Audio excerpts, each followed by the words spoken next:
TBN ਦੇਖਣ ਵਾਲੇ ਸਮੁੱਚੇ ਦਰਸ਼ਕਾਂ ਨੂੰ ਦਵਿੰਦਰ ਸਿੰਘ ਬੈਨੀਪਾਲ ਵੱਲੋਂ ਪਿਆਰ ਅਤੇ ਸਤਿਕਾਰ ਸਹਿਤ ਸਤਿ ਸ਼੍ਰੀ ਅਕਾਲ। ਦ ਬੈਨੀਪਾਲ ਸ਼ੋਅ ਵਿੱਚ ਤੁਹਾਡਾ ਸਭਨਾਂ ਦਾ ਨਿੱਘਾ ਸਵਾਗਤ।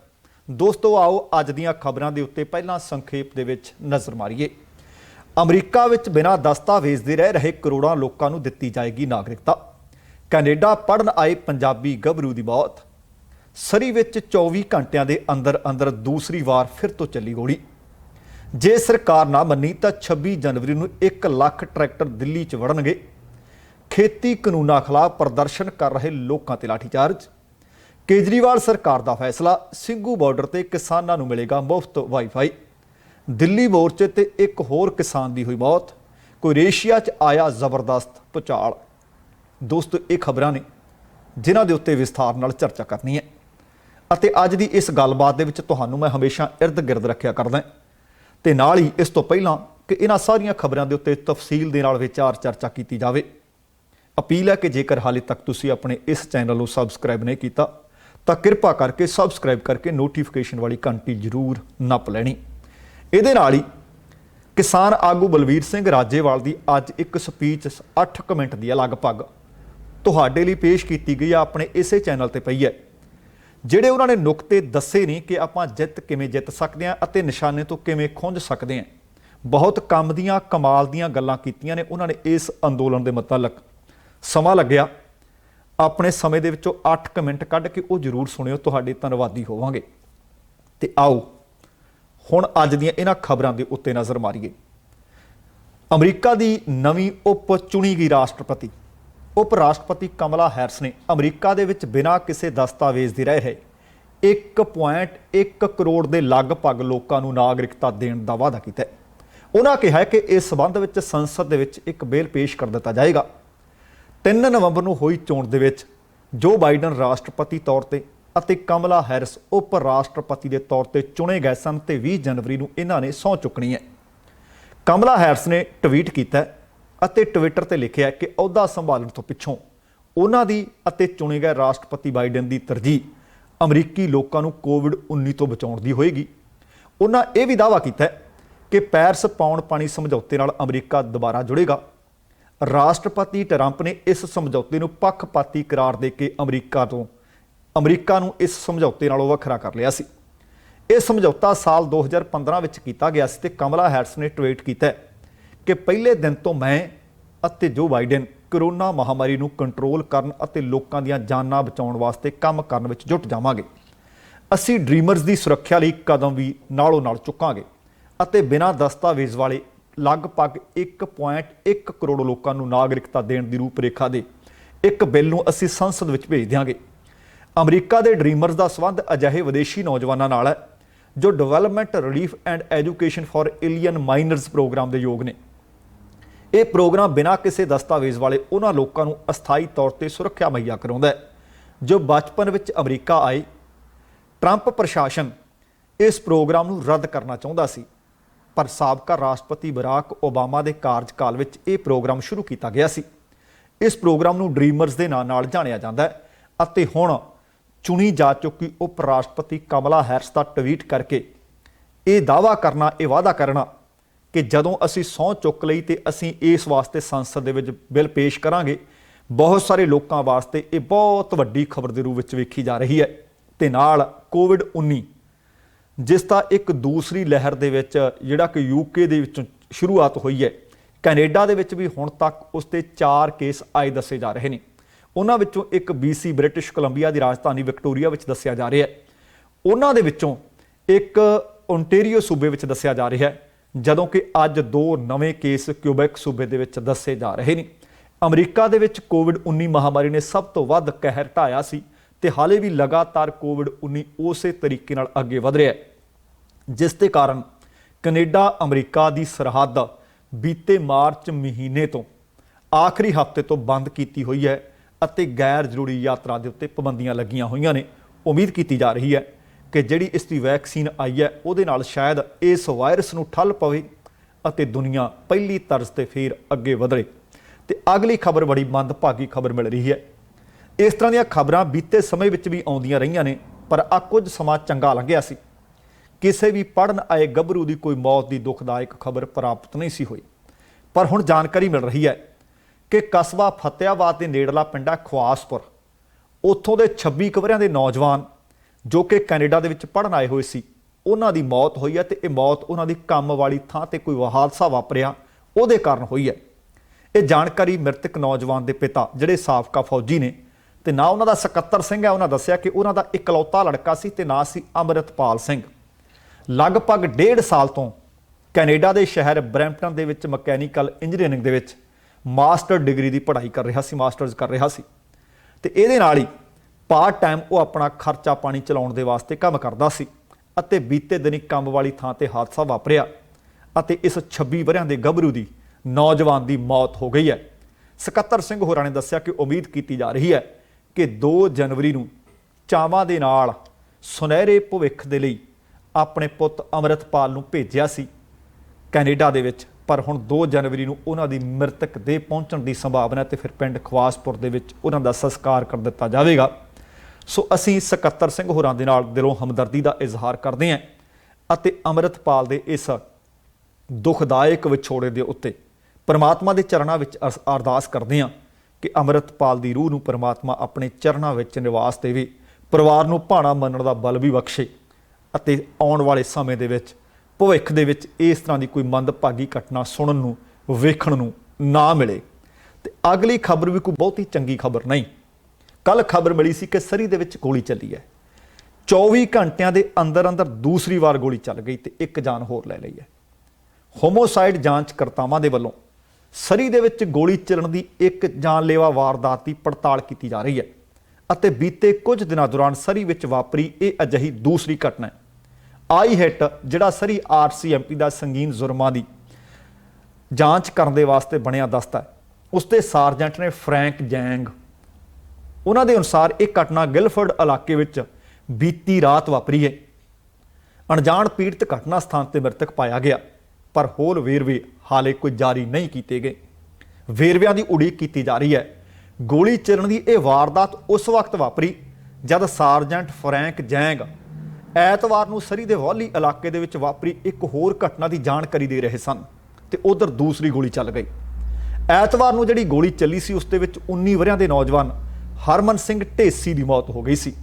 ਆਈ ਹਿੱਟ ਨੇ ਦੱਸਿਆ ਸੀ ਕਿ ਹਰਮਨ ਢੇਸੀ ਅਤੇ ਗਿਲਫੋਰਡ ਇਲਾਕੇ ਦੀ ਵਾਰਦਾਤ ਨੂੰ ਪੀੜਤ ਨੇ ਦੋਵੇਂ ਨਿਸ਼ਾਨੇ ਮਿੱਥ ਕੇ ਲਾਏ ਗਏ ਲੱਗਦੇ ਹੈ ਅਤੇ ਇਹ ਵੀ ਦੱਸਿਆ ਗਿਆ ਸੀ ਕਿ ਹਰਮਨ ਢੇਸੀ ਨੂੰ ਪੁਲਿਸ ਪਹਿਲਾਂ ਤੋਂ ਜਾਣਦੀ ਸੀ ਅਤੇ ਦੋਵੇਂ ਘਟਨਾਵਾਂ ਤੋਂ ਬਾਅਦ ਪੁਲਿਸ ਨੂੰ ਕੁਝ ਦੂਰੀ ਤੋਂ ਸੜੀਆਂ ਹੋਈਆਂ ਗੱਡੀਆਂ ਵੀ ਬਰਾਮਦ ਹੋਈਆਂ ਨੇ। ਅਧਿਕਾਰੀਆਂ ਦੇ ਵੱਲੋਂ ਫਿਲਹਾਲ ਇਸ ਗੱਲ ਦੀ ਪੁਸ਼ਟੀ ਨਹੀਂ ਕੀਤੀ ਗਈ ਕਿ ਦੋਵੇਂ ਵਾਰਦਾਤਾਂ ਦਾ, ਦੋਵੇਂ ਗੋਲੀਬਾਰੀਆਂ ਦਾ ਆਪਸ ਦੇ ਵਿੱਚ ਕੋਈ ਸਬੰਧ ਹੈ ਜਾਂ ਨਹੀਂ। ਦੱਸਣਾ ਬਣਦਾ ਕਿ ਐਤਵਾਰ ਦੀ ਘਟਨਾ ਰਾਤ ਤਕਰੀਬਨ 10:30 ਵਜੇ 137 ਏ ਸਟਰੀਟ ਅਤੇ 90 ਐਵਨਿਊ ਦੇ ਨੇੜੇ ਵਾਪਰੀ ਸੀ ਅਤੇ ਇਹ ਸੋਮਵਾਰ ਵਾਲੀ ਘਟਨਾ 148 ਏ ਸਟਰੀਟ ਦੇ 11,000 ਬਲਾਕ ਤੇ ਵਾਪਰੀ ਹੈ। ਤੇ ਆਈ ਹਿੱਟ ਨੇ ਇਹਨਾਂ ਘਟਨਾਵਾਂ ਨੂੰ ਨੇੜਿਓਂ ਦੇਖਣ ਵਾਲੇ ਲੋਕਾਂ ਨੂੰ ਅਪੀਲ ਕੀਤੀ ਹੈ ਕਿ ਸ਼ਾਇਦ ਹੋ ਸਕਦਾ ਕਿਸੇ ਨੇ ਇਹ ਘਟਨਾ ਦੇਖੀ ਹੋਵੇ, ਗਵਾਹ ਅੱਗੇ ਆਉਣ।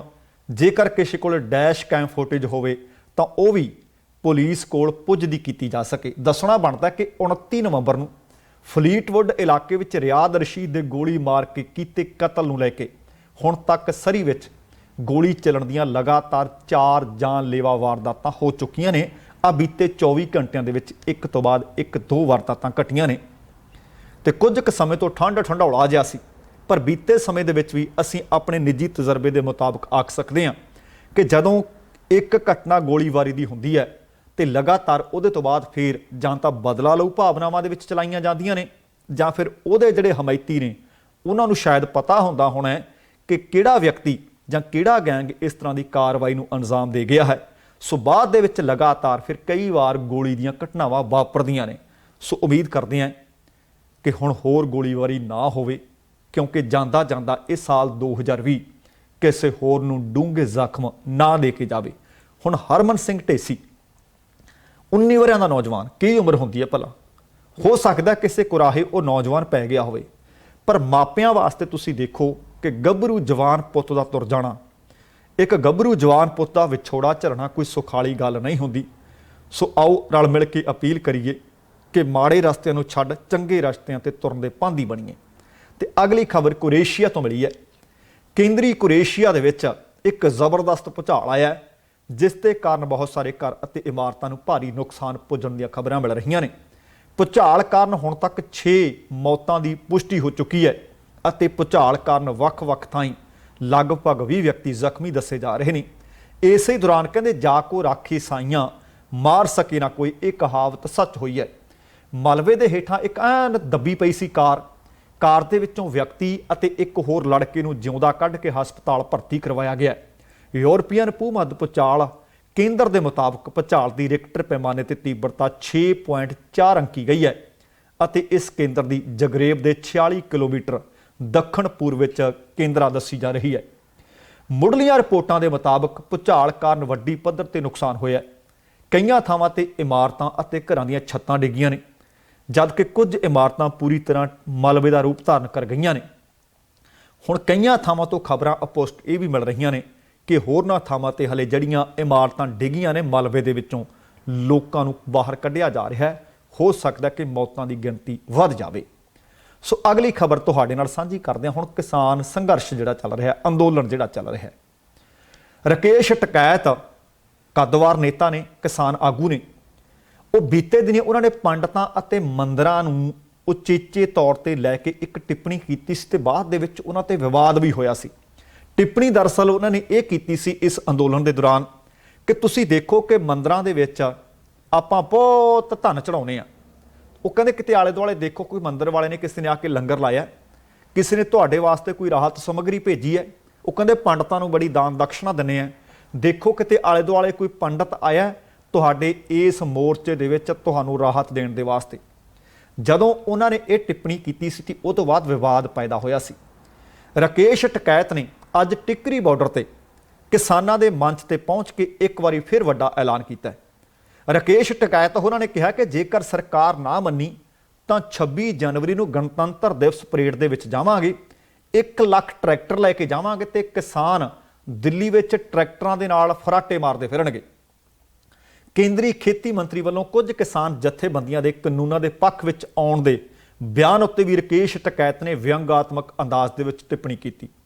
ਉਹ ਕਹਿੰਦੇ ਜੇਕਰ ਕੋਈ ਕਿਸਾਨ ਜਥੇਬੰਦੀ ਖੇਤੀ ਕਾਨੂੰਨਾਂ ਦਾ ਸਮਰਥਨ ਕਰਦੀ ਹੈ ਅਤੇ ਉਸਨੇ ਅੰਦੋਲਨ ਵਾਲੀ ਥਾਂ ਦੇ ਆਲੇ ਦੁਆਲੇ ਤੰਬੂ ਲਾ ਰੱਖੇ ਤਾਂ ਕਿ ਉਹ ਆਪਣਾ ਤੰਬੂ ਪੁੱਟ ਕੇ ਲੈ ਜਾਣ। ਉਹਨਾਂ ਦਾ ਕਹਿਣ ਦਾ ਭਾਵ ਇਹ ਸੀ ਕਿ ਅਸੀਂ ਅੰਦੋਲਨ ਕਰਦੇ ਹਾਂ ਇਹਨਾਂ ਕਾਨੂੰਨਾਂ ਦੇ ਵਿਰੋਧ ਵਿੱਚ, ਅਸੀਂ ਤੰਬੂ ਲਾਏ ਬੈਠੇ ਹਾਂ, ਆ ਕੇ ਬੈਠਣ ਤਾਂ ਸਹੀ, ਉਹਨਾਂ ਨੂੰ ਪਤਾ ਤਾਂ ਲੱਗੇ ਕਿ ਹਾਂ ਅੰਦੋਲਨ ਕਿਵੇਂ ਕੀਤੇ ਜਾਂਦੇ ਆ, ਠੰਡ ਵਿੱਚ ਕਿਵੇਂ ਬੈਠਿਆ ਜਾਂਦਾ ਹੈ। ਬਾਅਦ ਵਿੱਚ ਉਹਨਾਂ ਇਹ ਵੀ ਕਿਹਾ ਕਿ ਅਸੀਂ ਅਜਿਹੇ ਕਿਸਾਨਾਂ ਦੇ ਪਿੰਡ ਜਾਵਾਂਗੇ, ਉਹਨਾਂ ਤੋਂ ਉਹ ਪੁੱਛਾਂਗੇ ਕਿ ਭਾਈ ਤਕਨੀਕ ਦੱਸ ਦਿਓ, ਤੁਹਾਡੇ ਕੋਲ ਕਿਹੜੀ ਤਕਨੀਕ ਹੈ, ਕਿਹੜੀ ਮੰਡੀ ਹੈ ਜਿਸ ਨਾਲ ਉਹ ਫਸਲ ਉਗਾ ਕੇ ਵੇਚਣ ਤੋਂ ਬਾਅਦ ਫਾਇਦਾ ਲੈ ਲੈਣਗੇ। ਰਾਕੇਸ਼ ਟਕੈਤ ਨੇ ਕਿਹਾ ਕਿ ਕਾਨੂੰਨ ਕਿਸਾਨਾਂ ਦੇ ਹਿੱਤ ਵਿੱਚ ਨਹੀਂ ਨੇ, ਸਰਕਾਰ ਨੂੰ ਇਹ ਅੱਜ ਨਹੀਂ ਤਾਂ ਕੱਲ੍ਹ ਵਾਪਸ ਲੈਣੇ ਪੈਣਗੇ। ਉਹਨਾਂ ਇਹ ਵੀ ਆਖ ਦਿੱਤਾ ਕਿ ਜੇਕਰ ਸਰਕਾਰ ਇਹਨਾਂ ਕਾਲੇ ਕਾਨੂੰਨਾਂ ਨੂੰ ਰੱਦ ਨਹੀਂ ਕਰਦੀ ਤਾਂ ਸਰਕਾਰ ਇਹ ਭੁੱਲ ਜੇ ਕਿ ਕਿਸਾਨ ਜਿਹੜੇ ਅੰਦੋਲਨ ਕਰ ਰਹੇ ਨੇ ਉਹ ਆਪੋ ਆਪਣੇ ਘਰਾਂ ਨੂੰ ਵਾਪਸ ਪਰਤਣਗੇ। ਉਹ ਕਹਿੰਦੇ ਲੰਬੀ ਲੜਾਈ ਲੜਨ ਦੇ ਵਾਸਤੇ ਅਸੀਂ ਆ ਕੇ ਬੈਠੇ ਹਾਂ। ਇਹੀ ਗੱਲ ਭਾਰਤੀ ਕਿਸਾਨ ਏਕਤਾ ਯੂਨੀਅਨ ਉਗਰਾਹਾਂ ਦੇ ਪ੍ਰਧਾਨ ਜੋਗਿੰਦਰ ਸਿੰਘ ਨੇ ਜਿਹੜੇ ਉਹਨਾਂ ਨੇ ਵੀ ਆਖੀ ਹੈ। ਉਹ ਕਹਿੰਦੇ ਲੜਾਈ ਆਰ ਪਾਰ ਦੀ ਹੈ, ਅਸੀਂ 1-2-4 ਮਹੀਨੇ ਮਿੱਥ ਕੇ ਨਹੀਂ ਆਏ। ਜਿੰਨੀ ਦੇਰ ਤੱਕ ਗੱਲਬਾਤ ਸਰਕਾਰ ਕੋਈ ਹੱਲ ਨਹੀਂ ਕਰਦੀ ਉਨੀ ਦੇਰ ਤੱਕ ਮੁੜਾਂਗੇ ਨਹੀਂ। ਉਹਨਾਂ ਨੇ ਇਹ ਵੀ ਕਿਹਾ ਕਿ ਜਿਹੜੀ ਆ ਮੀਟਿੰਗ 30 ਦਸੰਬਰ ਬਾਅਦ ਦੁਪਹਿਰ 2 ਵਜੇ ਹੋਣੀ ਹੈ, ਉਹਦੇ ਵਿੱਚ ਜੇ ਤਾਂ ਸਰਕਾਰ ਨੇ ਗੱਲ ਮੰਨੀ ਕਿ ਕਾਨੂੰਨ ਰੱਦ ਕਰਾਂਗੇ ਠੀਕ ਹੈ, ਨਹੀਂ ਕਹਿੰਦੇ ਫਿਰ ਗੱਲ ਦਾ ਫਾਇਦਾ ਕੀ ਹੈ ਜੇ ਫਿਰ ਹਾਲੇ ਵੀ ਸਾਨੂੰ ਉਹ ਸੋਧਾਂ ਕਰਨ ਤੇ ਅੜੀ ਰਹੀ ਜਾਂ ਸਾਨੂੰ ਇਹਨਾਂ ਕਾਨੂੰਨਾਂ ਦੇ ਫਾਇਦੇ ਗਿਣਵਾਉਣ ਤੇ ਅੜੀ ਰਹੀ। ਅਗਲੀ ਖਬਰ ਹੈ ਕਿ ਤੁਸੀਂ ਇਹ ਦੇਖੋ ਕਿ ਹੁਣ ਤੱਕ ਭਾਰਤ ਸਰਕਾਰ, ਖੇਤੀਬਾੜੀ ਮੰਤਰੀ ਤੇ ਕੁਝ ਹੋਰ ਮੰਤਰੀ ਇਹੋ ਹੀ ਆਖ ਰਹੇ ਆ ਕਿ ਇਹ ਸਿਰਫ ਤੇ ਸਿਰਫ ਅੰਦੋਲਨ ਪੰਜਾਬ ਸੂਬੇ ਦਾ ਤੇ ਜਾਂ ਹਰਿਆਣੇ ਵਾਲੇ ਨਾਲ ਹੈ। ਪਰ ਆਹ ਦੱਸੇ ਸਰਕਾਰ, ਬਿਹਾਰ ਦਾ ਪਟਨਾ ਸ਼ਹਿਰ ਬੜਾ ਪਵਿੱਤਰ ਸ਼ਹਿਰ ਹੈ, ਪਾਵਨ ਸ਼ਹਿਰ ਹੈ ਜਿੱਥੇ ਸਾਹਿਬ ਸ੍ਰੀ ਗੁਰੂ ਗੋਬਿੰਦ ਸਿੰਘ ਜੀ ਨੇ ਜਨਮ ਧਾਰਿਆ, ਜਿੱਥੇ ਉਹਨਾਂ ਨੇ ਅਵਤਾਰ ਧਾਰਿਆ। ਉੱਥੇ ਲਾਠੀ ਚਾਰਜ ਕਿਉਂ ਕਰਨਾ ਪੈ ਗਿਆ ਬਈ? ਉਹ ਤਾਂ ਬਿਹਾਰ ਦੇ ਵਿੱਚ ਹੈ, ਪਟਨਾ ਪੰਜਾਬ 'ਚ ਤੇ ਪੈਂਦਾ ਨਹੀਂ। ਹੁਣ ਇਹਨਾਂ ਕੇਂਦਰ ਦੇ ਜਿਹੜੇ ਬਣਾਏ ਨਵੇਂ ਖੇਤੀ ਕਾਨੂੰਨ ਨੇ, ਇਹਨਾਂ ਦੇ ਵਿਰੁੱਧ ਉੱਥੇ ਰੈਲੀ ਕੱਢੀ ਜਾ ਰਹੀ ਤੇ ਰਾਜ ਭਵਨ ਵੱਲ ਇਹ ਪ੍ਰਦਰਸ਼ਨ ਕਰੀ ਜਾ ਰਹੇ ਸੀ ਅਤੇ ਪੁਲਿਸ ਨੇ ਇਹਨਾਂ ਤੇ ਡਾਂਗਾਂ ਮਾਰੀਆਂ ਨੇ, ਲਾਠੀ ਚਾਰਜ ਕੀਤਾ, ਜਿਸ ਦੇ ਵਿੱਚ ਕਈ ਲੋਕਾਂ ਦੇ ਜ਼ਖਮੀ ਹੋਣ ਦੀ ਖਬਰ ਹੈ। ਕਈ ਕਿਸਾਨ ਜਥੇਬੰਦੀਆਂ ਦੇ ਮੈਂਬਰਾਂ ਅਤੇ ਖੱਬੇ ਪੱਖੀ ਸਮਰਥਕਾਂ ਦੇ ਸਮੇਤ ਲੋਕਾਂ ਨੇ ਫਰੇਜ਼ਰ ਰੋਡ ਵੱਲ ਰੁਖ ਕੀਤਾ, ਜਿਸ ਨਾਲ ਆਵਾਜਾਈ ਨੂੰ ਠੱਲ ਪੈ ਗਈ, ਆਵਾਜਾਈ ਰੋਕਣੀ ਪੈ ਗਈ। ਤੇ ਪੁਲਿਸ ਅਨੁਸਾਰ ਡਾਕ ਬੰਗਲਾ ਕ੍ਰਾਸਿੰਗ ਤੇ ਪ੍ਰਦਰਸ਼ਨਕਾਰੀਆਂ ਨੂੰ ਰੋਕਣ ਦੀ ਕੋਸ਼ਿਸ਼ ਕੀਤੀ ਗਈ। ਪੁਲਿਸ ਨੇ ਦੱਸਿਆ ਕਿ ਇਸ ਤੋਂ ਪਹਿਲਾਂ ਰੈਲੀ ਸ਼ੁਰੂ ਹੋਣ ਦੇ ਸਥਾਨ ਗਾਂਧੀ ਮੈਦਾਨ ਤੇ ਪ੍ਰਦਰਸ਼ਨਕਾਰੀ ਅਤੇ ਪੁਲਿਸ ਪ੍ਰਸ਼ਾਸਨ ਦੇ ਵਿਚਕਾਰ ਝੜਪਾਂ ਵੀ ਹੋਈਆਂ, ਕਿਉਂਕਿ ਪ੍ਰਦਰਸ਼ਨਕਾਰੀਆਂ ਨੇ ਮੈਦਾਨ ਦੇ ਵਿੱਚ ਸਿਰਫ ਇੱਕ ਗੇਟ ਦੇ ਰਸਤੇ ਵਿੱਚ ਦਾਖਲ ਹੋਣ ਦੀ ਆਗਿਆ ਤੇ ਇਤਰਾਜ਼ ਕੀਤਾ। ਸ਼ਾਇਦ ਤੁਹਾਨੂੰ ਯਾਦ ਹੋਣਾ ਹੈ ਕਿ ਜਦੋਂ ਜੱਲਿਆਂਵਾਲੇ ਬਾਗ ਦੇ ਵਿੱਚ ਲੋਕ ਰੋਸ ਮੁਜ਼ਾਹਰਾ ਕਰਨੇ ਸੀ, ਉਸ ਵਕਤ ਵੀ ਇੱਕੋ ਹੀ ਗੇਟ ਸੀ। ਇੱਥੇ ਵੀ ਲੋਕਾਂ ਨੇ ਪੁਲਿਸ ਨੂੰ ਪੁੱਛਿਆ, ਪ੍ਰਸ਼ਾਸਨ ਨੂੰ ਪੁੱਛਿਆ ਕਿ ਗੇਟ ਤਾਂ ਇਹਨੂੰ ਹੋਰ ਵੀ ਲੱਗਦੇ ਆ ਮੈਦਾਨ ਨੂੰ, ਸਾਨੂੰ ਇੱਕੋ ਹੀ ਗੇਟ ਥਾਣੀ ਲੰਘਣ ਦੀ, ਅੰਦਰ ਜਾਣ ਦੀ ਆਗਿਆ ਕਿਉਂ ਦਿੱਤੀ ਜਾ ਰਹੀ ਹੈ। ਇਸ ਗੱਲ ਨੂੰ ਲੈ ਕੇ ਪੁਲਿਸ ਨਾਲ ਪ੍ਰਸ਼ਾਸਨ ਨਾਲ ਤੂੰ ਮੈਂ ਹੋਈ ਤੇ ਧੱਕਾ ਮੁੱਕੀ ਹੋਈ। ਸੂਤਰਾਂ ਨੇ ਦੱਸਿਆ ਕਿ ਇਹ ਪਾਬੰਦੀ ਭੱਜ ਦੌੜ ਵਰਗੀਆਂ ਸਥਿਤੀਆਂ ਤੋਂ ਬਚਣ ਲਈ ਦੱਸੀ ਗਈ, ਪਰ ਪ੍ਰਦਰਸ਼ਨਕਾਰੀਆਂ ਨੇ ਦੋਸ਼ ਲਾਇਆ ਕਿ ਉਹ ਸਾਡੀ ਆਵਾਜ਼ ਜਿਹੜੀ ਅਸੀਂ ਬੁਲੰਦ ਕਰਨੀ ਚਾਹੁੰਦੇ ਸੀ ਉਹਨੂੰ ਦਬਾਉਣ ਦੀ ਕੋਸ਼ਿਸ਼ ਕੀਤੀ ਹੈ। ਤੇ ਬਾਅਦ ਦੇ ਵਿੱਚ ਪ੍ਰਦਰਸ਼ਨਕਾਰੀ ਲਗਭਗ 1.5 ਕਿਲੋਮੀਟਰ ਦੀ ਦੂਰੀ ਤੇ ਸਥਿਤ ਡਾਕ ਬੰਗਲਾ ਕ੍ਰਾਸਿੰਗ ਤੇ ਪਹੁੰਚੇ, ਜਿੱਥੇ ਮੌਜੂਦ ਅਧਿਕਾਰੀਆਂ ਉਹਨਾਂ ਨੂੰ ਉੱਥੋਂ ਉਹਨਾਂ ਦੇ ਮਾਰਚ ਨੂੰ ਅੱਗੇ ਜਾਣ ਦੀ ਨਾ ਮਨਜ਼ੂਰੀ ਦਿੱਤੀ ਕਿ ਇੱਥੋਂ ਅੱਗੇ ਨਹੀਂ ਜਾਇਆ ਜਾ ਸਕਦਾ। ਜਦੋਂ ਉਹ ਅੱਗੇ ਜਾਣ ਲੱਗੇ ਤਾਂ ਪੁਲਿਸ ਨੇ ਲਾਠੀ ਚਾਰਜ ਕਰ ਦਿੱਤਾ। ਇਹਦੇ ਵਿੱਚ ਕਈ ਵਿਅਕਤੀਆਂ ਦੇ ਜ਼ਖਮੀ ਹੋਣ ਦੀ ਖਬਰ ਹੈ ਤੇ ਜਿਨ੍ਹਾਂ ਨੂੰ ਹਸਪਤਾਲ ਭਰਤੀ ਕਰਵਾ ਦਿੱਤਾ ਗਿਆ। ਹੁਣ ਕੱਲ ਤੁਹਾਡੇ ਨਾਲ ਖਬਰ ਸਾਂਝੀ ਕੀਤੀ ਸੀ, ਪੰਜਾਬ ਭਾਜਪਾ ਦੇ ਪ੍ਰਧਾਨ ਅਸ਼ਵਨੀ ਸ਼ਰਮਾ ਹੋਰਾਂ ਨੇ ਕਿਹਾ ਸੀ ਕਿ ਪੰਜਾਬ ਦੇ ਵਿੱਚ ਲੋਕਤੰਤਰਿਕ ਕਦਰਾਂ ਕੀਮਤਾਂ ਦੀਆਂ ਧੱਜੀਆਂ ਉਡਾਈਆਂ ਜਾ ਰਹੀਆਂ ਨੇ। ਕੀ ਇਹ ਦੱਸੋ, ਹਰਿਆਣੇ ਦੇ ਵਿੱਚ ਜੇਕਰ ਮਨੋਹਰ ਲਾਲ ਖੱਟਰ ਹੋਰਾਂ ਦਾ ਵਿਰੋਧ ਕਰਦੇ ਨੇ, ਕਾਲੀਆਂ ਝੰਡੀਆਂ ਦਿਖਾਉਂਦੇ ਨੇ, ਉਹਨਾਂ ਦੇ ਉੱਤੇ ਕਤਲ ਵਰਗੀਆਂ ਸੰਗੀਨ ਧਾਰਾਵਾਂ ਦੇ ਤਹਿਤ ਮੁਕੱਦਮੇ ਦਰਜ, ਦੰਗੇ ਫੈਲਾਉਣ ਵਰਗੀਆਂ ਧਾਰਾਵਾਂ ਦੇ ਤਹਿਤ ਮੁਕੱਦਮੇ ਦਰਜ।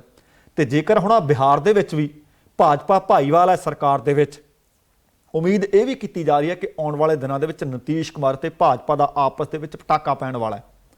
ਇੱਥੇ ਜਦੋਂ ਇਹਨਾਂ ਦੀ ਕੇਂਦਰ ਸਰਕਾਰ ਦੇ ਵਿੱਚ ਜਿਹੜੀ ਪਾਰਟੀ ਹੈ, ਉਸੇ ਪਾਰਟੀ ਦੀ ਭਾਈਵਾਲੀ ਨਾਲ ਬਿਹਾਰ 'ਚ ਸਰਕਾਰ ਚੱਲ ਰਹੀ ਹੈ ਤੇ ਉੱਥੇ ਸੰਘਰਸ਼ ਕਰ ਰਹੇ ਲੋਕਾਂ ਦੇ ਉੱਤੇ ਲਾਠੀ ਚਾਰਜ ਕਰਨਾ, ਕਿ ਲੋਕਤੰਤਰ ਦੇ ਵਿੱਚ ਰੋਸ ਰੈਲੀਆਂ ਕੀਤੀਆਂ ਨਹੀਂ ਜਾ ਸਕਦੀਆਂ, ਕੀ ਇਹ ਉਹਨਾਂ ਦੇ ਲੋਕਤੰਤਰਿਕ ਹੱਕਾਂ ਦੇ ਉੱਤੇ ਡਾਕਾ ਨਹੀਂ? ਬਹੁਤ ਵੱਡਾ ਸਵਾਲ ਹੈ। ਤੇ ਅਗਲੇ ਪਾਸੋਂ ਖਬਰ ਮਿਲ ਰਹੀ ਹੈ ਕਿ ਦਿੱਲੀ ਦੇ ਮੁੱਖ ਮੰਤਰੀ ਨੇ ਅਰਵਿੰਦ ਕੇਜਰੀਵਾਲ, ਉਹਨਾਂ ਨੇ ਇੱਕ ਵੱਡਾ ਐਲਾਨ ਕੀਤਾ ਹੈ। ਆਮ ਆਦਮੀ ਪਾਰਟੀ ਦੇ ਨੇਤਾ ਰਾਘਵ ਚੱਡਾ, ਉਹਨਾਂ ਨੇ ਇਸ ਐਲਾਨ ਦੇ ਬਾਰੇ ਦੱਸਿਆ ਕਿ ਸਿੰਘੂ ਸਰਹੱਦ ਦੇ ਉੱਤੇ ਪ੍ਰਦਰਸ਼ਨ ਕਰ ਰਹੇ ਕਿਸਾਨਾਂ ਦੇ ਵਾਸਤੇ ਮੁਫਤ ਵਾਈਫਾਈ ਉਪਲਬਧ ਕਰਵਾਉਣ ਲਈ ਹੌਟ ਸਪੌਟ ਸਥਾਪਿਤ ਕੀਤੇ ਜਾਣਗੇ। ਉਹਨਾਂ ਦੱਸਿਆ ਕਿ ਇਹ ਫੈਸਲਾ ਕਿਸਾਨਾਂ ਦੇ ਅਸਲ ਦੇ ਵਿੱਚ ਸੰਘਰਸ਼ ਨੂੰ ਦੇਖਦਿਆਂ ਹੋਇਆਂ ਅਰਵਿੰਦ ਕੇਜਰੀਵਾਲ ਨੇ ਲਿਆ। ਉਹਨਾਂ ਕਿਹਾ ਕਿ ਅਸੀਂ ਚਾਹੁੰਦੇ ਹਾਂ ਕਿ ਕਿਸਾਨ ਆਪਣੇ ਪਰਿਵਾਰਾਂ ਦੇ ਸੰਪਰਕ ਵਿੱਚ ਰਹਿ ਸਕਣ। ਅਸੀਂ ਮੁਫਤ ਵਾਈਫਾਈ ਹੌਟ ਸਪੌਟ ਲਈ ਕੁਝ ਥਾਵਾਂ ਦੀ ਪਹਿਚਾਣ ਤਾਂ ਕਰ ਲਈ ਹੈ। ਇਹ ਅਰਵਿੰਦ ਕੇਜਰੀਵਾਲ ਅਤੇ ਪਾਰਟੀ ਵੱਲੋਂ ਇੱਕ ਪਹਿਲ ਹੈ।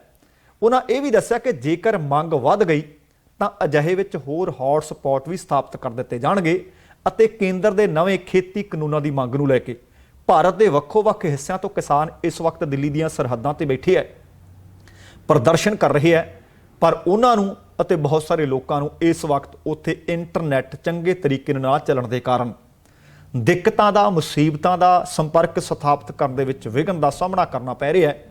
ਸੋ ਉਮੀਦ ਕੀਤੀ ਜਾ ਰਹੀ ਹੈ ਕਿ ਸ਼ਾਇਦ ਅੱਜ ਜਿਹੜੀ ਮੀਟਿੰਗ ਹੋਣੀ ਹੈ ਇਹਦੇ ਵਿੱਚ ਕੋਈ ਚੰਗਾ ਹੱਲ ਨਿਕਲ ਆਵੇ, ਤਾਂ ਕਿ ਕਿਸਾਨ ਆਪੋ ਆਪਣੇ ਕੜਾਕੇ ਦੀ ਸਰਦੀ ਵਿੱਚ ਬੈਠੇ ਘਰਾਂ ਨੂੰ ਵਾਪਸ ਪਰਤ ਸਕਣ, ਕਿਉਂਕਿ 34 ਦਿਨ ਹੋ ਗਏ ਹੈ ਕੜਾਕੇ ਦੀ ਸਰਦੀ ਦੇ ਵਿੱਚ ਅੰਦੋਲਨ ਕਰ ਰਹੇ ਕਿਸਾਨਾਂ ਨੂੰ।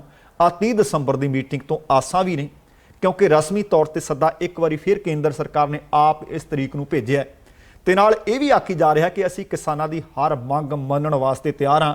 ਹੁਣ ਦੇਖਾਂਗੇ ਕਿ ਇਹ ਸਿਰਫ ਬਿਆਨ ਨੇ ਜਾਂ ਫਿਰ ਮੰਗਾਂ ਮੰਨੀਆਂ ਵੀ ਜਾਂਦੀਆਂ ਨੇ। ਅਗਲੀ ਖਬਰ ਇਸੇ ਅੰਦੋਲਨ ਦੇ ਨਾਲ ਜੁੜੀ ਇੱਕ ਮੰਦਭਾਗੀ ਖਬਰ ਹੈ।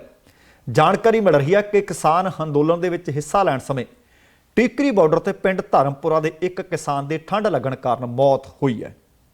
ਜਿਹੜੀ ਜਾਣਕਾਰੀ ਮਿਲੀ ਹੈ ਉਸ ਦੇ ਮੁਤਾਬਕ 75 ਵਰ੍ਹਿਆਂ ਦੇ ਪਿਆਰਾ ਸਿੰਘ, ਜੋ ਕਿ ਭਾਰਤੀ ਕਿਸਾਨ ਯੂਨੀਅਨ ਏਕਤਾ ਡਕੌਂਦਾ ਦੇ ਜਥੇ ਨਾਲ 1 ਮਹੀਨੇ ਤੋਂ ਇਸ ਟਿਕਰੀ ਬਾਰਡਰ ਤੇ ਡਟੇ ਹੋਏ ਸਨ। ਇਸੇ ਦੌਰਾਨ ਲਗਾਤਾਰ ਠੰਡ ਵੱਧ ਰਹੀ ਅਤੇ ਠੰਡ ਦੇ ਕਾਰਨ ਉਹਨਾਂ ਨੂੰ ਨਮੂਨੀਏ ਦੀ ਸ਼ਿਕਾਇਤ ਹੋ ਗਈ। ਉਹਨਾਂ ਨੂੰ ਨੇੜਲੇ ਇੱਕ ਹਸਪਤਾਲ ਦੇ ਵਿੱਚ ਭਰਤੀ ਕਰਵਾਇਆ ਗਿਆ, ਪਰ ਉਹਨਾਂ ਦੀ ਹਾਲਤ ਵਿੱਚ ਕੋਈ ਸੁਧਾਰ ਨਾ ਹੋਇਆ। ਪਿਛਲੇ ਦਿਨੀ ਪਰਿਵਾਰਕ ਮੈਂਬਰਾਂ ਨੇ ਉਸ ਨੂੰ ਆਪਣੇ ਪਿੰਡ ਲਿਆਂਦਾ, ਜਿੱਥੇ ਇਲਾਜ ਦੌਰਾਨ ਉਹਨਾਂ ਦੀ ਅੱਜ ਮੌਤ ਹੋ ਜਾਣ ਦੀ ਖਬਰ ਹੈ। ਭਾਰਤੀ ਕਿਸਾਨ ਯੂਨੀਅਨ ਏਕਤਾ ਡਕੌਂਦਾ ਦੇ ਜ਼ਿਲ੍ਹਾ ਪ੍ਰਧਾਨ ਨੇ ਮਹਿੰਦਰ ਸਿੰਘ ਦਿਆਲਪੁਰਾ ਹੋਰਾਂ ਨੇ ਮੰਗ ਕੀਤੀ ਹੈ ਕਿ ਪਰਿਵਾਰ ਨੂੰ ਸਰਕਾਰ 10 ਲੱਖ ਰੁਪਏ ਦਾ ਮੁਆਵਜ਼ਾ ਦੇਵੇ, ਪਰਿਵਾਰ ਦੇ ਇੱਕ ਜੀ ਨੂੰ ਸਰਕਾਰੀ ਨੌਕਰੀ ਵੀ ਦੇਵੇ। ਇਸੇ ਤਰ੍ਹਾਂ ਇੱਕ ਖਬਰ ਹੋਰ ਬੜੀ ਮੰਦਭਾਗੀ ਮਿਲ ਰਹੀ ਹੈ ਕਿ 72 ਵਰ੍ਹਿਆਂ ਦੇ ਕਿਸਾਨ ਇਸੇ ਸੰਘਰਸ਼ ਦੇ ਵਿੱਚ ਸ਼ਾਮਲ ਸਨ ਤੇ ਉਹਨਾਂ ਦਾ ਨਾਂ ਸੀ ਅਮਰੀਕ ਸਿੰਘ ਦੇ ਪਿੰਡ ਬਸ਼ੰਬਰਪੁਰਾ, ਅੰਮ੍ਰਿਤਸਰ ਦੇ ਨੇੜਲੇ ਪਿੰਡ ਦੇ ਨਾਲ ਸੰਬੰਧਿਤ ਸਨ। ਉਹ ਮਾਨਾਂਵਾਲਾ ਟੋਲ ਪਲਾਜ਼ਾ ਦੇ ਵਿੱਚ ਕਿਸਾਨਾਂ ਦੇ ਦਿੱਤੇ ਜਾ ਰਹੇ ਧਰਨੇ ਦੇ ਵਿੱਚ ਬੀਤੇ ਲੰਬੇ ਸਮੇਂ ਤੋਂ ਸ਼ਾਮਲ ਸੀ ਅਤੇ ਅੰਮ੍ਰਿਤਸਰ ਨੂੰ ਤਰਪਾਲ ਲੈਣ ਵਾਸਤੇ ਜਾ ਰਹੇ ਸੀ। ਰਸਤੇ ਦੇ ਵਿੱਚ ਇੱਕ ਸੜਕ ਹਾਦਸਾ ਵਾਪਰਿਆ। ਇਲਾਜ ਵਾਸਤੇ ਹਸਪਤਾਲ ਦੇ ਵਿੱਚ ਉਹਨਾਂ ਨੂੰ ਭਰਤੀ ਵੀ ਕਰਵਾਇਆ ਗਿਆ, ਪਰ ਜ਼ਖਮਾਂ ਦੀ ਤਾਬ ਨਾ ਝੱਲਦੇ ਹੋਏ ਉਹ ਜ਼ਿੰਦਗੀ ਦੇ ਨਾਲ ਲੜਦੇ ਆਖਰਕਾਰ ਮੌਤ ਦੇ ਹੱਥੋਂ ਹਾਰ ਗਏ। ਬੀਤੇ 24 ਘੰਟਿਆਂ ਦੇ ਵਿੱਚ ਇਸ ਸੰਘਰਸ਼ ਨੇ 2 ਹੋਰ ਕਿਸਾਨਾਂ ਦੀਆਂ ਜਾਨਾਂ ਲੈ ਲਈਆਂ ਨੇ। ਪਰ ਦੂਸਰੇ ਪਾਸੇ ਬੜਾ ਮੰਦਭਾਗਾ ਆਖੀਏ ਜਾਂ ਹਾਸੋਹੀਣਾ ਬਿਆਨ ਆਖੀਏ, ਭਾਰਤੀ ਜਨਤਾ ਪਾਰਟੀ ਦੇ ਆਗੂ ਇਹ ਆਖ ਰਹੇ ਨੇ ਜਦੋਂ ਉਹਨਾਂ ਨੂੰ ਪੱਤਰਕਾਰਾਂ ਨੇ ਪੁੱਛਿਆ ਇੱਕ ਟੀਵੀ ਡਿਬੇਟ ਦੇ ਦੌਰਾਨ ਕਿ ਕੀ ਕਾਰਨ ਹਾਲੇ ਤੱਕ ਇੱਕ ਵੀ ਸ਼ਬਦ ਅਫਸੋਸ ਦਾ, ਹੁਣ ਤੱਕ ਕਿੰਨੀਆਂ ਜਾਨਾਂ ਇਸ ਸੰਘਰਸ਼ ਦੇ ਲੇਖੇ ਲੱਗ ਚੁੱਕੀਆਂ ਨੇ, ਤੁਹਾਡੀ ਜ਼ੁਬਾਨ ਤੇ ਕਿਉਂ ਨਹੀਂ ਆਇਆ? ਕਿਸੇ ਚਿੱਠੀ ਵਿੱਚ ਜ਼ਿਕਰ ਕਿਉਂ ਨਹੀਂ ਕੀਤਾ? ਕਿਸੇ ਮਨ ਕੀ ਬਾਤ ਵਿੱਚ ਜ਼ਿਕਰ ਕਿਉਂ ਨਹੀਂ ਕੀਤਾ? ਕਿਸੇ ਰੈਲੀ ਨੂੰ ਸੰਬੋਧਨ ਕਰਦਿਆਂ ਜ਼ਿਕਰ ਕਿਉਂ ਨਹੀਂ ਕੀਤਾ? ਤਾਂ ਉਹਨਾਂ ਨੇ ਬੜੀ ਹਾਸੋਹੀਣੀ ਗੱਲ ਆਖੀ, ਬੜਾ ਮੰਦਭਾਗਾ ਬਿਆਨ ਦਿੱਤਾ। ਉਹ ਕਹਿੰਦੇ ਸਾਨੂੰ ਸਬੂਤ ਤਾਂ ਦਿਓ ਕਿ ਕਿਸੇ ਕਿਸਾਨ ਦੀ ਇਸ ਅੰਦੋਲਨ ਦੇ ਦੌਰਾਨ ਮੌਤ ਹੋਈ ਵੀ ਹੈ। ਉਹ ਕਹਿੰਦੀਆਂ ਜਿਹੜੀਆਂ ਆਮ ਮੌਤਾਂ ਹੋ ਰਹੀਆਂ ਨੇ ਉਹਨਾਂ ਨੂੰ ਅੰਦੋਲਨ ਦੇ ਨਾਲ ਜੋੜ ਕੇ ਨਾ ਦੇਖਿਆ ਜਾਵੇ।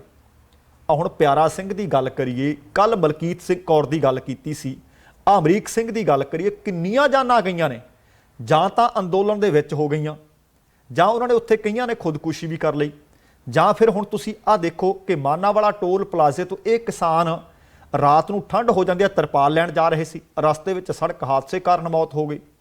ਜੇ ਭਾਈ ਹਾਲੇ ਵੀ ਇੰਨੇ ਵੱਡੇ ਪੱਧਰ ਤੇ ਹੋਈਆਂ ਮੌਤਾਂ ਤੁਹਾਨੂੰ ਨਜ਼ਰ ਨਹੀਂ ਆ ਰਹੀਆਂ, ਫਿਰ ਤਾਂ ਤੁਹਾਡਾ ਰੱਬ ਹੀ ਰਾਖਾ ਹੈ। ਸੋ ਦੋਸਤੋ, ਇਹ ਸੀ ਅੱਜ ਦਾ ਪ੍ਰੋਗਰਾਮ। ਉਮੀਦ ਕਰ ਰਹੇ ਹਾਂ ਕਿ ਤੁਹਾਨੂੰ ਚੰਗਾ ਲੱਗਿਆ ਹੋਣਾ। ਸੋ ਜੇਕਰ ਜਾਣਕਾਰੀਆਂ ਚੰਗੀਆਂ ਲੱਗੀਆਂ ਲਾਈਕ ਵੀ ਕਰ ਦਿਓ, ਸ਼ੇਅਰ ਵੀ ਕਰ ਦਿਓ, ਤੇ ਜੇਕਰ ਹਾਲੇ ਤੱਕ ਤੁਸੀਂ ਆਪਣੇ ਇਸ ਚੈਨਲ ਨੂੰ ਸਬਸਕ੍ਰਾਈਬ ਨਹੀਂ ਕੀਤਾ, ਕਿਰਪਾ ਕਰਕੇ ਸਬਸਕ੍ਰਾਈਬ ਕਰਕੇ ਨੋਟੀਫਿਕੇਸ਼ਨ ਵਾਲੀ ਘੰਟੀ ਜ਼ਰੂਰ ਨੱਪ ਦੇਣੀ। ਤੁਹਾਡੇ ਧੰਨਵਾਦੀ ਹੋਵਾਂਗੇ। ਸਮਾਂ ਸਮਾਪਤ ਹੈ। ਜਾਣ ਤੋਂ ਪਹਿਲਾਂ ਕਹਾਂਗਾ, ਜ਼ਿੰਦਗੀ ਜਿੰਦਾਦਲੀ ਦਾ ਨਾਮ ਹੈ। ਦਵਿੰਦਰ ਸਿੰਘ ਬੈਨੀਪਾਲ ਨੂੰ ਆਗਿਆ ਦਿਓ। ਸਤਿ ਸ਼੍ਰੀ ਅਕਾਲ ਤੇ ਰੱਬ ਰਾਖਾ।